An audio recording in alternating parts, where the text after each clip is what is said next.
Welcome back to Talking Too Much with Hannah O'Reilly. I'm Hannah O'Reilly, and this is episode 19. Now, before we get into the episode, please, guys, make sure you are subscribed on YouTube. Make sure you rate me 5 stars on Spotify. Rate us, the podcast LLC as a whole. Make sure you comment, like, turn on push notifications, never miss an episode. We're trying to get those subscriber numbers up.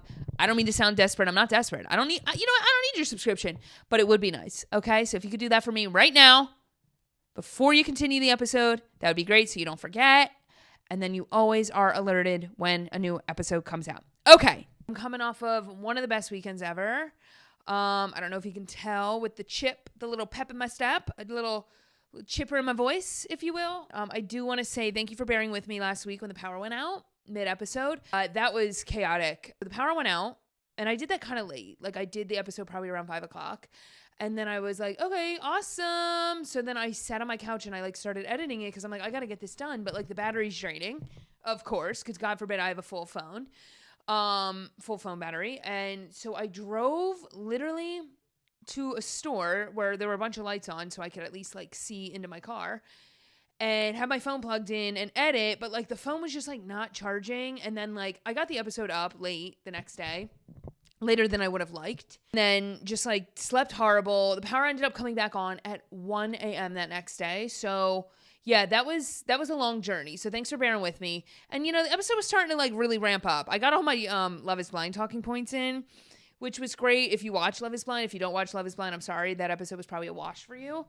I am going to talk Love is Blind this episode as well, but I'm going to save it to the end. So if you don't watch Love is Blind, you can at least, maybe just play this episode on mute so I still get the view. I don't know what the deal is with views on Instagram. On YouTube. Do you have to watch it all the way through? Do you have to watch a certain amount of minutes? I don't know, but just if you could, okay, let's make it count. Also, I opened my bev a little early, okay, and I'm probably going to be taking sips of it throughout the episode. I'm so thirsty because I'm coming off a chili fest on Saturday. I'll get into that as well. Don't ask. LaCroix, we're doing a little LaCroix, passion fruit. Oh, jeez. Oh my God, already chaotic. No code for LaCroix yet. So, great weekend. I think I said last episode that I was seeing a bunch of my girlfriends last week, and I did. I saw friends Wednesday, Thursday, Friday, and it was so great. Went out to dinner with one, and then the other two groups came over, and we ordered food and just talked. So I had, and these are my good friends, deep chat friends, and it was so great. There's nothing better than leaving a hangout and being wow, that was so fulfilling. Sometimes I'll hang out with people and it's it's surface, it's very surface level. And I'm did they get anything out of that? Am I getting anything out of that? And listen, not every hangout's going to be a banger, but these were I can't stop thinking about them. You leave and you're I can take on the world. I can take on the world. I feel I know this person better. I hope that they can take on the world. Yada, yada, yada. And I left also, I can see the glare of the lights in the glasses, but I wanted to do the glasses look. So I don't know how we're going to avoid that. Just whatever. Just bear with it. I like the look of it. Okay. Yeah. Do I do no glasses maybe? I don't know. Should have planned this out before. No, I like it. They're also making me a little dizzy, but I just am doing it for the look. I was thinking about this. I just want to be that friend or family member that someone can come to me and talk to me about anything, and they know it's not going anywhere. They come, we sit, they could bring up the wildest story ever, and they know it's staying right here. And they feel safe. They're not going to be judged. Even if they come to me with something that I maybe totally disagree with, they can still say it to me. As long as you're obviously not being disrespectful. It's all about how you say it and how you present it. People bring up things all the time that I don't agree with, or state things as facts, and I'm I don't know about all that, but I'm gonna let them talk. I'm gonna hear them out, maybe ask them some questions. I just want people to feel this is a very worth it to them to hang out and worth their time. And listen, it ain't gonna be every single time we hang out. Sometimes mama's tired, but for the most part, I just want to be such a true friend and family member to people. So if you need someone to talk to and you want to bring things to me to talk out with you, and I'll hear you out and we can, whatever, I'm your girly. Because I just appreciate so much when I leave hangouts with my friends and I'm that was so good. And I hope that everyone feels that way too. So my week was already great. And then I went into the weekend. Dylan came Saturday morning. I was up and ready by the time he got to my house. And I think he thought I was probably going to be asleep and like he was going to have to call me and wake me up and be like, hey, you ready to go? I'm not ready. No, I was ready. So we went to, there's a soccer bar in where I live in the Lehigh Valley in Bethlehem. It's called F&A Grog House. If you're a soccer fan, check it out. My coworker, Caleb, actually told me about it. He was like, doesn't your boyfriend like soccer? This bar in this, also Caleb's from Michigan. Okay. So my coworker from Michigan comes to the Lehigh Valley and is telling me about the hot spots in the Lehigh Valley. I'm like, isn't that my job? You coming for my job right now?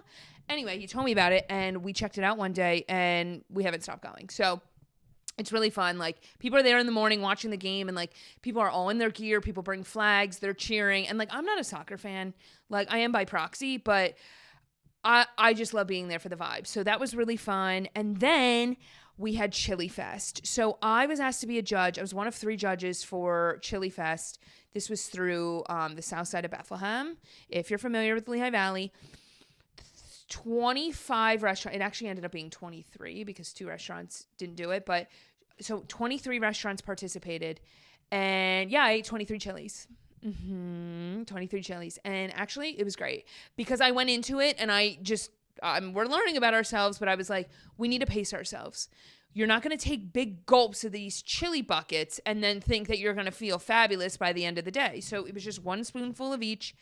And then I wrote stinking notes. I had a little clipboard. It was so great. It was just so fun. Like everything went so smooth. Everything was so organized. Like they give us spoons with 2025 engraved in the handle. Our friends joined us for like the last leg of the chili tour and they had a great time and the weather was good. Everything was great. And you know, I do want to say, I went into this weekend being like, this is going to be a great weekend. No ifs, ands, or buts. I'm not stressing about anything. Nothing is that serious. Nothing is that serious. And that's going to be my mindset from here on out. Like I feel myself getting anxious about something or like thinking, like overthinking something. And I'm like, who cares? None of this matters.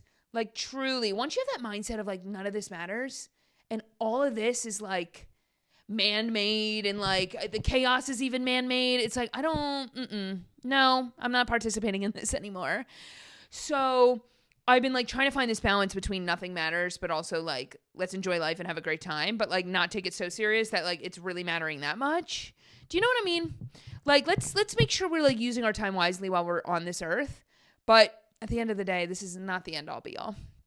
So that's been like up here and it has made such a difference. Like things start getting chaotic. I'm like, this is like, nope. And it worked. After Chili Fest, can you believe it? We actually did eat dinner. I really wasn't that full. Like it, honestly, like I really paced myself and we were done by like 4:00 and actually like 3:30, I think. And by the time I ate dinner at like 7, I was good to go. Like I was right back on track. So Dylan and I then got Wawa. We watched Love is Blind. Like it was so relaxing. Like I was so tired by the end of the day and it was like perfect. I'm like, usually what we like to do is when he's here, like we'll pack so much. Like we'll like, oh, we'll do Chili Fest and then we'll eat dinner and then we'll go out and we'll do this. I'm not doing that. So we're mature now. Okay. Yeah. We're mature now.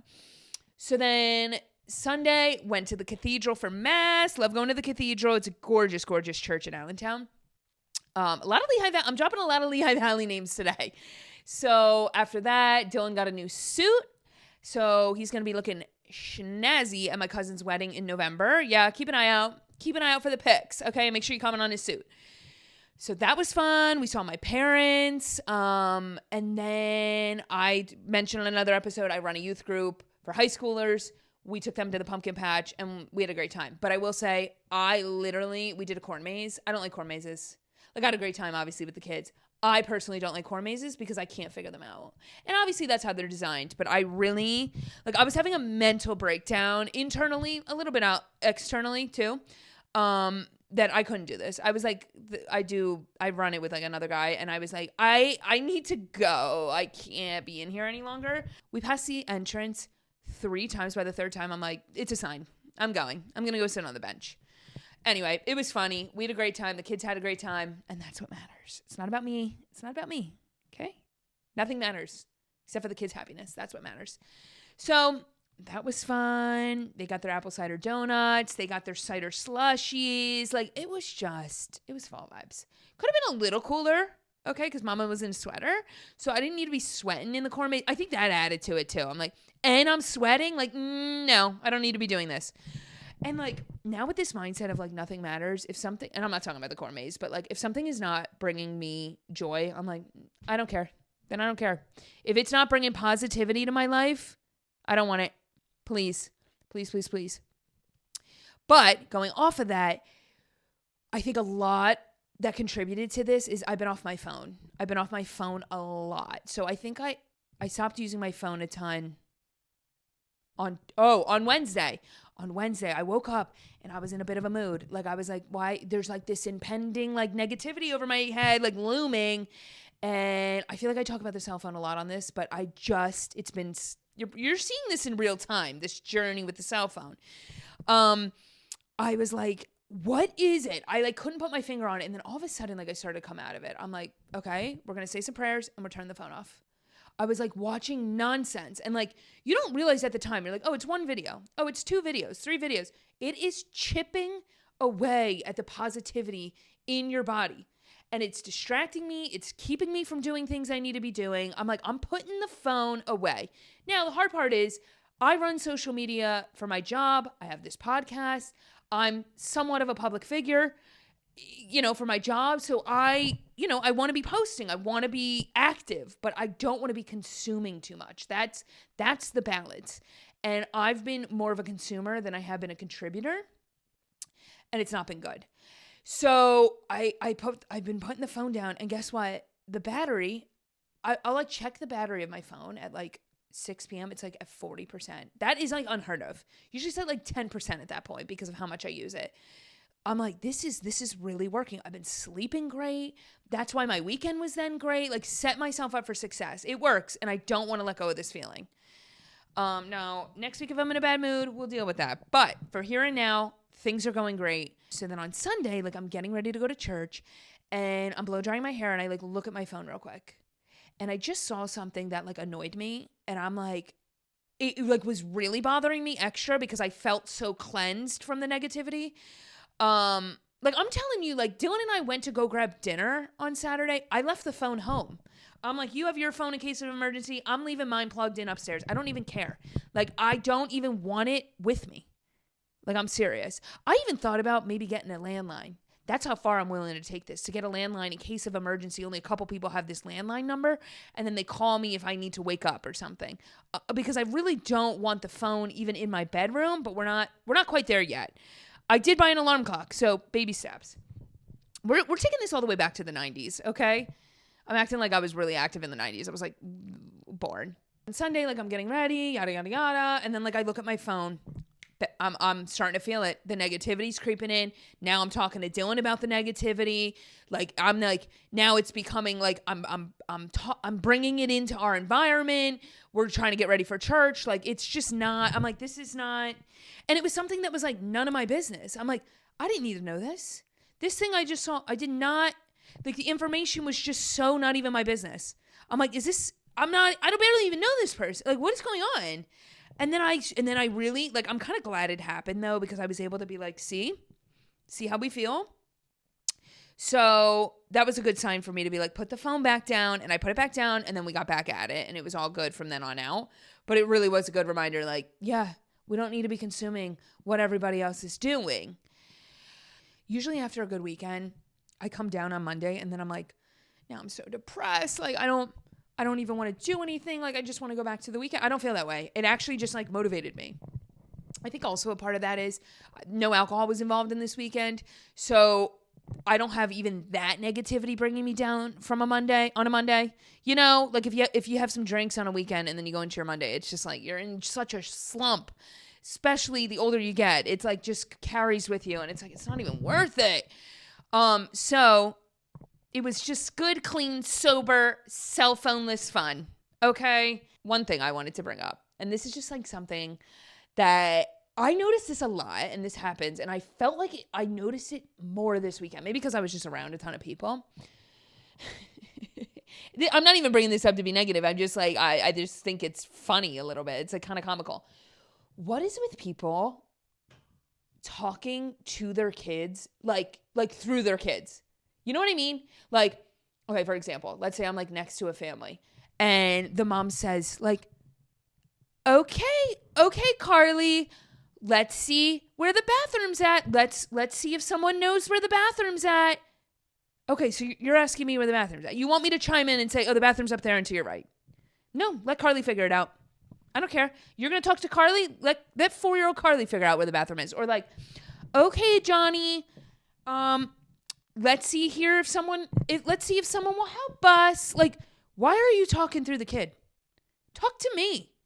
Even like the, like when people say like, I don't care what, like if I'm at my friends and they're like to their kid, like say hi, like that's fine. But it's when people don't want to say hi to adults and they're like, can you say hi? It's like, no, you say hi too. Okay. It's not just on your newborn to say hi to me who can't even form a string of sentences.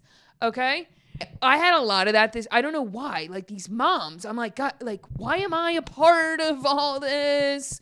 Especially because I was trying to be so positive, like protect my peace. That was one thing that was trying to infiltrate, and I didn't allow it. Like, yeah, okay, maybe I am talking about it on the podcast, but I just thought it'd be something funny to share. Like, I don't know what it is. Like sometimes these moms, like they have to make all of us involved in what's going on. I noticed it at the corn maze too. It's like, I'm now involved with this family's trip to the corn maze. I did not ask for this. And no one can just like talk now as I'm screaming. No one can just like talk at a normal volume. A couple weeks ago when I was on the train coming home from New York, I was a part of every single person's phone conversation or a conversation with the person next to them. This one girl was like her Snapchat was getting hacked. I'm like, why do I know this? Who are you and why do I know this? Every friend she called to tell the story, the whole train is involved in this. I'm like, guys, I don't want people knowing my business like that. I want people knowing the business that I'm putting out there, and that's that.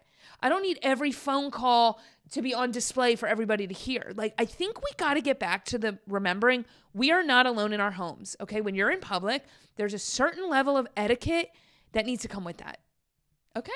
I'm not saying if your kid throws a fit or whatever, because I was a bad kid growing up, like as a baby. Like, I definitely put my parents to the ringer with some of my antics out in public. But that I'm going to let slide, okay? Because I see myself in that child. But when the parents get involved in the chaos and then they're like low-key like making eye contact with me during the chaos, no. I didn't ask to be part of that. Something to think about. Okay. I kind of wanted to talk about like the whole phone thing and like how good my weekend was. It really opened my eyes to like how negativity is a choice. Okay, I get it. Something can happen to you throughout your day and like cause you to be negative, but like to continue the negativity is the choice. The thing that happens to you is not the choice. How you handle it is the choice. And I think because I've been really, really working on not being negative and like really trying to be this like grounded sounding board for the people around me and just like this like positivity, I've noticed more and more like how it is a choice because like I'll catch myself and then I'm like, you know what? I could just choose to not do this. The phone is like the number one issue. Like it really, really is. And like I talk about the phone on here a lot, but if you're not listening and talking too much, you shouldn't be using your phone. Like, I'm sorry, you shouldn't. We need to really, really be aware of what we're consuming. Even songs like that I listen to, like sometimes I'll put like mainstream media on or mainstream music on in the car. My microwave's acting up. Okay, I have an issue with my microwave and I hear her beeping in there. Like, don't you dare silence me when I'm talking about negativity because they know, that microwave knows that it causes me a lot of negativity and is just trying to chime in right now. Yeah, you hear me talking about you. Anyway, so I'll put some songs on in the car and like when you really listen to the lyrics, I'm like, this is not healthy for me. Like the same way you try to fuel yourself with like healthy food and like good sleep, it's like the same goes for the media we're consuming. The media it's like brain food. And if we keep choosing to watch negative things and like, just like, I don't know, like listen to things that have these like underlying meanings that maybe we don't even realize are like penetrating us in this negative way, it chips away at us. Listen, I've said this a lot. Like there are groups, okay, let's say there's like a violent group, right? Sometimes I'm like not surprised by it. As terrible as it is to be a part of a violent group, I am not shocked. Sometimes I'm like, I think we need to zoom out and take a look at what music is being consumed. What books are we reading? What shows are we watching? What food are we eating? Is it all crap? Then yeah, then you're going to perform like crap and you're going to get angry internally, and then violence is going to come out, and it just grows and grows and grows. And I think sometimes we want to chalk everything up to just mental illness. Oh, that's just the mental problem. Nope. Yeah, let them go. It's fine. No, I actually do believe we need to zoom out. We need to take a closer look at what is going on in so-and-so's environment. What are the shows that people are watching, the music, the food, all the things, and how can we adjust? Listen, I am very lucky that there's a part of my brain that notices when things aren't feeling right. But the way I even just mentioned on Sunday when I looked at my phone for 2 seconds and I started to feel angry, I'm like, okay, imagine this all day, every day. Can you imagine how angry this could get? And then what? Then to make myself feel better, I'm going to go eat crap and sit on the couch and watch a show that is spewing nonsense and maybe is a violent show. And then what? I'm going to get violent? I sure hope not. I was talking to my friend about this. I'm like, I don't like that, like when something happens bad in this world, we don't take a deeper dive into that person's brain or their behaviors or their routines. Listen, sometimes there's going to be those one-off violent criminals that it just came out of nowhere. But oftentimes there's more to the story. Even just like, I've even noticed this when I was a news reporter, like I would be going to the same communities every week. And like, that's a fact. Like I got to know some of these families because I'd be covering some of the violence that was happening in these streets, the same people. I was on a first name basis with some of them. Like, and they were such nice people.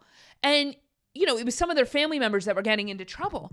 And I'm like, okay, if this is a pattern that is repeating over and over, we have to look deeper than this. And listen, I was getting paid pennies. I had only a certain amount of time to get the story done. Could I have dug deeper? Yes. Was that my role as the type of journalist that I was? No.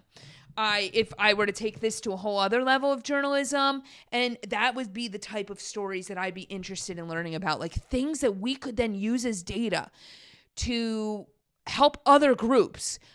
But it's hard because let's say the parents are like that, right? Very negative, eating horrible foods, watching shows, and they just have all these things chipping away at them. That what's chipping away at them is now chipping away at their children. Then their children are chipping away at each other, and then the friend groups that they hang with. And it just starts to almost infiltrate communities. And I'm like, I feel like we could just fix this. Like it would take a long time, and like you would have to fix generations worth, or like just hope that, you know, maybe one of the kids snaps out of it and is like, I'm going to break this generational curse. It really almost is like a curse. But at the same time, it's a fixable curse. It's choices, right? And the same way that I am trying to make the active choice to be a positive person, we also make the active choice to be a negative person. Now, obviously, I'm talking in extremes here. I'm talking about violence, like death, right? Like that's the worst place it could go. But this could even just be super small, right? Like you come home from work, you're in a bad mood. Now you're plaguing your family with that bad mood. And then like your kid does bad on a test the next day. Like it happens in little ways too, right? It doesn't have to be to this extreme, but I think some of these extreme cases really make me think like, why was I with these same groups over and over again? I wish they didn't know me by name. That's not a good thing. It's not a good thing if you know the news reporter by name. That's just something I'm like so intrigued about. And I think just like learning more about myself has made me want to learn more about the people and how they operate. And like, honestly, faith has a lot to do with it. I think if you don't have something concrete to fall back on and like your roots aren't planted in something strong, it is very difficult to then go through life feeling sturdy. If you don't have that core belief system or that, I don't know, listen, I've been very active in my faith and I've been very inactive in my faith, and I would choose to be active every time because I feel like I enter rooms feeling a lot stronger, a lot more confident, a lot healthier. And I've just noticed such a difference in my life. And I've seen such a difference in so many other people's lives, even in the smallest of ways. And I'm like, I just feel like if more people had faith and like dedicated some of this time, I'm not even saying all your time, right? Like, I'm not saying you can't watch any of your fun shows anywhere. Also, I'm not saying anything. You don't have to do anything I say, okay? So don't take that too seriously. I'm not a preacher. I'm not here to push anything on anyone. I'm just saying for me, when I've leaned into my faith and had this core thing to really base all my decisions off of and how I speak and just always go back to it, it's made a world of a difference. With the lack of the phone and the better sleep and the food, but it's all related. Because then when you don't do the things you know are going to make you feel good, it becomes a trickle effect. And, you know, I started to get into this like all or nothing mindset. I've talked about this before because it's still prevalent in my everyday life, that I'll start to beat myself up like, oh my gosh, like I didn't read before bed, or like I didn't get up and pray, or I didn't do.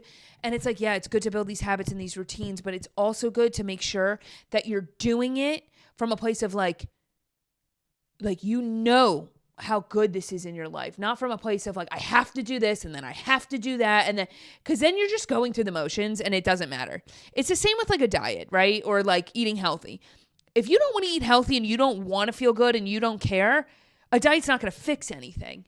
But the minute you start to work on yourself and look inward and you're like, you know what? Those foods weren't making me feel so great. I'm going to choose to do the opposite.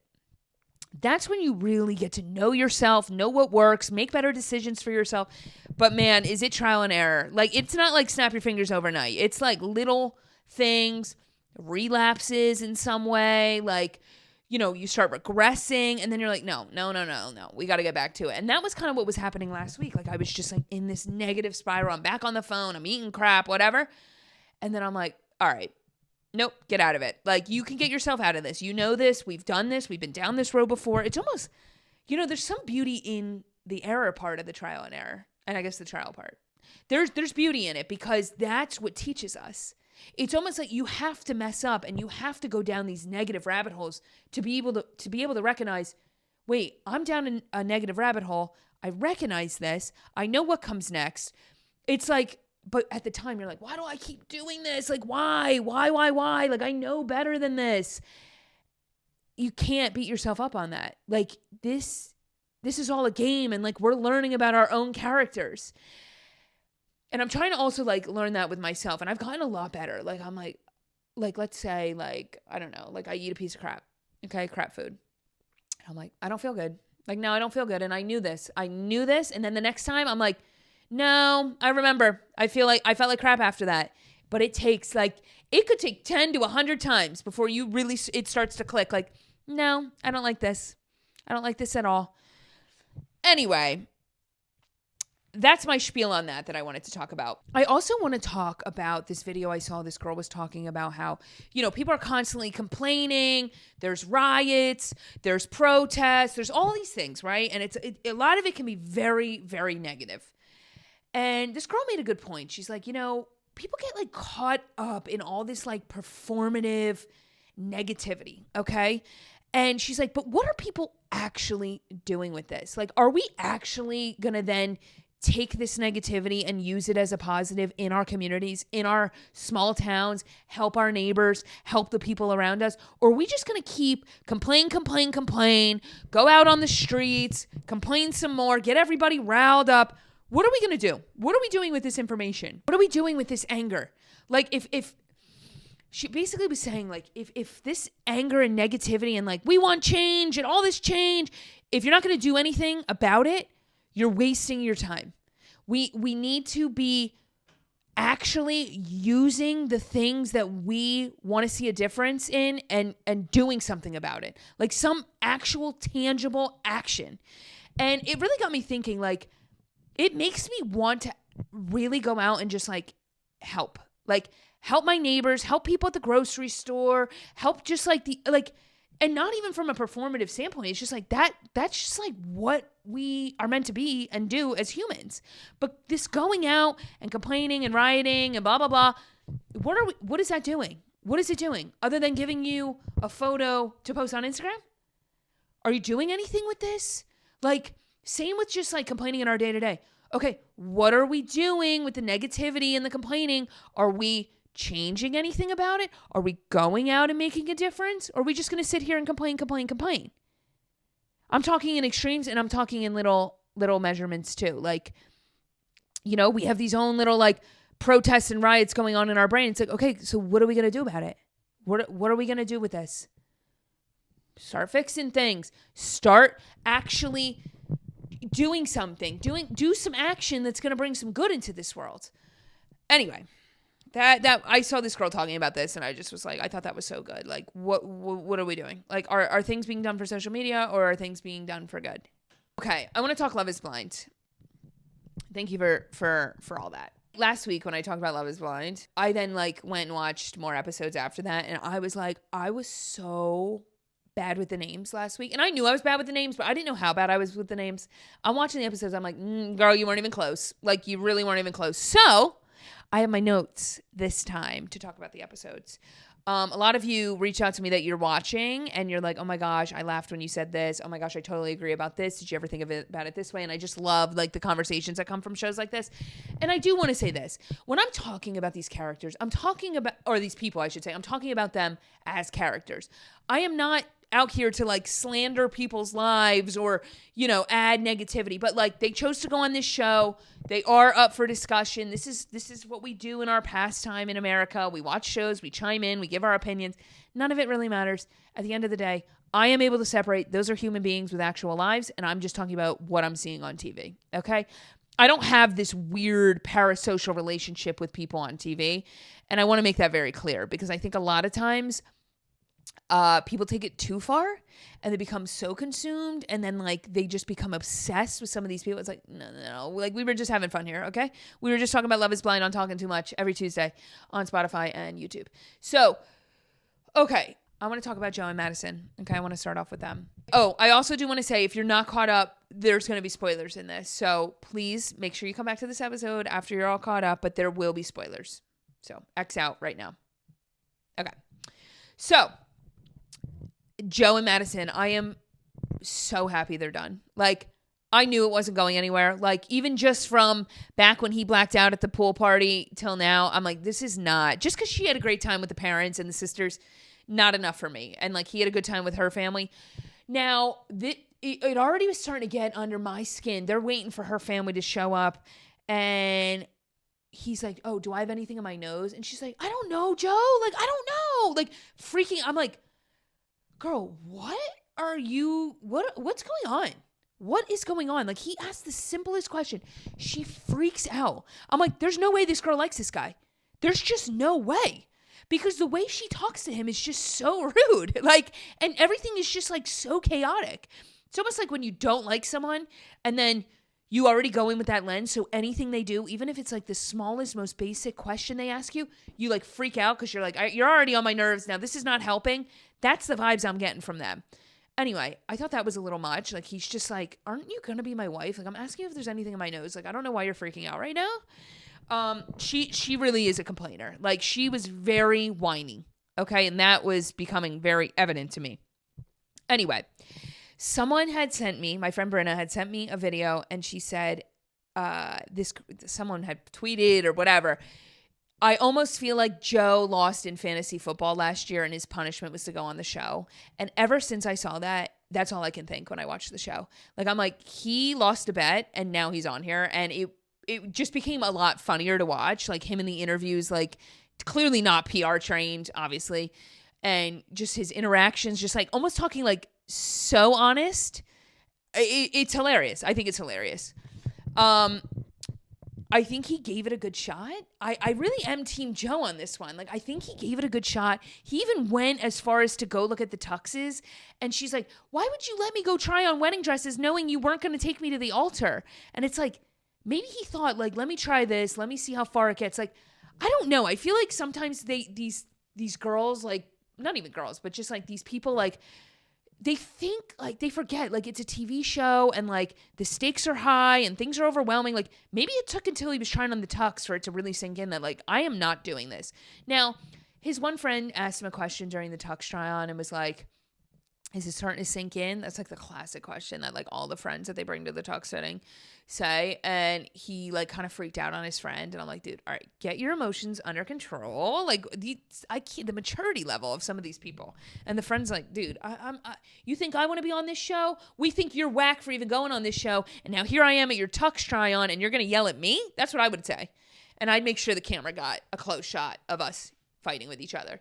Then Joe runs out, he gets in his truck, and it's this whole dramatic thing. I'm sure Netflix was eating it up. You know, those producers were so excited to call Madison and be like, girl, your man's ran away. And then she's like sobbing.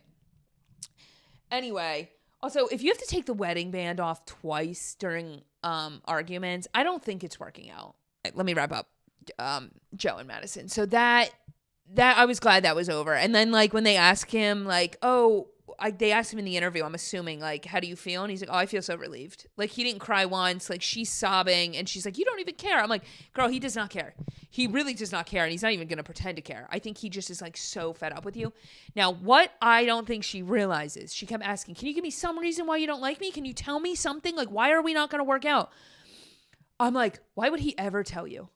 Why would he ever tell you that? Because last time he tried to tell you what was wrong and his emotions, you freaked out.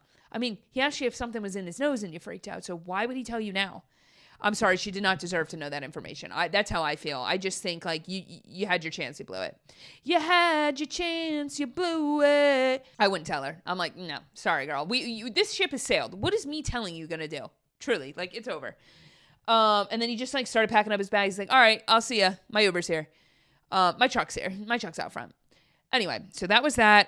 Nick and the hairdresser, you guys know. I was glad they were done. That was not going to work out. She was getting on my nerves too. She was a bit of a drunk. I don't know if they just, like, kept showing her drinking and, like, her eyelashes sticking together and the hair being a little frazzled. But, like, survey says she has a drinking problem, right? I don't know. Who am I to judge? But it wasn't a good edit for her. If she's not, I'd be really annoyed at Netflix. But she was constantly, because I felt like she would, like, be so drunk that she'd be, like, yelling at Nick for things, and then he's like, dude, what? Like, you're talking in circles. Like, what's happening here? So I'm glad they were done. I was so over that. What's with everyone making these decisions before we get to the altar? Are they not under contract that they have to go to the altar and make this decision? Like, I didn't know we were going to have these discussions ahead of time. Netflix is probably like, what is going on? We got people not showing up to their pod dates. Now we have couples calling it off early. Huh? Okay. The other thing I want to say, KB, Calabria, and Edmund. I don't think they're actually going to work out. I don't. I think she is doing a great job, like, kind of making us think that they're going to work out, and she's, like, making the best of it in this moment, but I don't. They're not going to get married. Like, I just think she's at her wit's end. Now, how has Edmund not learned that, like, if something happens off camera, you know Calabria's going to bring it up if you make her look like she's the problem. And she's going to do it in a very eloquent way. Like, her way of explaining situations, like, she explained how they were going to that Western party and, like, he refused to go out and get the Western gear, and then she came home all annoyed. The way she told that story was so organized and so matter-of-fact to the point. It was, like, so easy for my brain to comprehend what was going on. And he's just, like, not getting it and, like, making her look like the bad guy once the cameras are rolling. And she's like, no, I'm actually going to tell everyone what happened off camera. Okay, Edmund? Okay. When she's telling the story about him going to get the Western, or not going to get the Western clothes, was that an ad for Ross? Or did she just say that it was Ross? Like, I'm like, because then I saw what they rolled up in. I'm like, there's no way you found that at Ross. Okay, because my Ross, all the racks are, like, dumped over. Everything's mismatched. None of the zippers work. I'm like, there's no way you found that leather outfit at Ross. There's no way. That had to have been an ad. And those clothes were not from there. Anyway, Listen, so they're at the wedding dress try on, and they ask KB's sister, I think it was, like, so what do you think about Edmund? And she's like, he's different. And I'm like, this girl is like, I'm not lying on camera. Like, this guy is different, and I don't want my sister to marry him. I like Edmund. I'm starting to have a change of heart of him. I think he is maturing, but it's just like, I don't know. I don't have true faith in it. But I just thought it was funny. This is just like, he's different. She's like, I please, no more questions. I don't want to hurt the guy's feelings. Something that I found that I liked. Anthony brought his mom to the fitting. Finally, someone's bringing their mom. Like, let's be real. Like, the mom's got to be at the fitting. And I think, Nick Lachey ended up saying, like, you're the first mom we've ever had at a fitting. I know they try to make it like it's the boys thing, and we're smoking cigars, and we're drinking beers, and we're talking about boys stuff. No, I actually like that he had his mom there. I'm like, that's the most realistic decision I've seen on this show yet. Okay? Because she's going to say, no, take this in, move this button. No. I thought that was very smart. Him and what the heck? Oh, here we go. Of course, I don't think I wrote her name down. No, I don't have her name here in my notes. His girly, they are not going to work out. Oh, when she calls him out for having a drinking problem. Okay, at first I'm like, girl, you got to chill. Like, he had, 2 beers before bed? Like, I think we got to, relax. Like, he gets off a long day of 24-hour shift, teach you guys how to drive the truck, let the guy have a beer. And she's like, this doesn't sit right with me, blah, blah, blah. Okay, and then she started getting into, you drank 2 24-packs, I think it was, and then she's like, is that tequila handle still in the fridge? And he goes, what was that? I'm like, dude, you know what she was asking. When people question, if you ask someone a question and they say, what'd you say? Unless they really did not hear you. You know if they really didn't hear you. And they go, what was that? Or they repeat the question back. They're buying themselves time to then answer the question the way they want to answer it. So he goes, what was that? I'm like, there's no tequila in that fridge. That's what you basically just told me by asking that. And he's like, let me go check. Okay, dude, like the charade. And he goes in, he's like, no, that tequila's not in there. Yeah, because you drank it. And then he was late to meeting her mom. And I'm like, this is not going to work out. It's really not. I just thought that was kind of funny. I'm like, wow, he's really playing this little sober charade here, isn't he? I think that was everything. I think that's where we're at. And now next week, I think it's next week, 2 weeks, we are going to have the weddings. Oh, I think Sparkle Megan and that guy, I don't know if they're going to get married, but I think maybe they'll date a little longer. I feel like they were really grasping at straws for drama. She's like, you don't want to talk to me after work when you're stressed. I'm like, okay, is that your biggest thing? Like, Anthony's drinking half of a handle of tequila, and you're mad at your man's because he's tired after work and he doesn't want to talk? Girl, come on. You know what? Your biggest concern should be that he's putting raw chicken in a NutriBullet, okay, with Crystal Light. That's really what my concern is. I don't care that the guy's tired after work. Let's talk about that. So that's that on that. I don't think anyone's getting married. I really don't have hope. Maybe Sparkle Megan is, that's the only one that I think maybe. But I think we are leaning on his son having diabetes a little too much. So if you don't watch the show and you've made it this far, his son, he has a son, this guy, and the son has diabetes, and her dad passed away from diabetes. So they've been seeing this as this was meant to be, this is a sign. And I could see that at first, when they're in the pods and she's like, I like this guy a lot and his son has diabetes and that's what my dad had. And I could see why you would be like, this was sent from my dad. But as things continue, I'm like, I don't know if the diabetes is strong enough for us to lean on for a reason for you to get married. You know? That's that on that. Those are my thoughts. Let me know in the comments below. I love when people chime in with what their thoughts are on the show, and we can chit chat.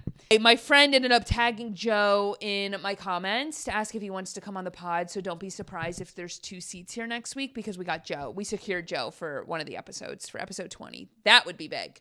All right, guys, that's it from me. Thanks so much for watching. Let's talk too much again next week. Bye, guys.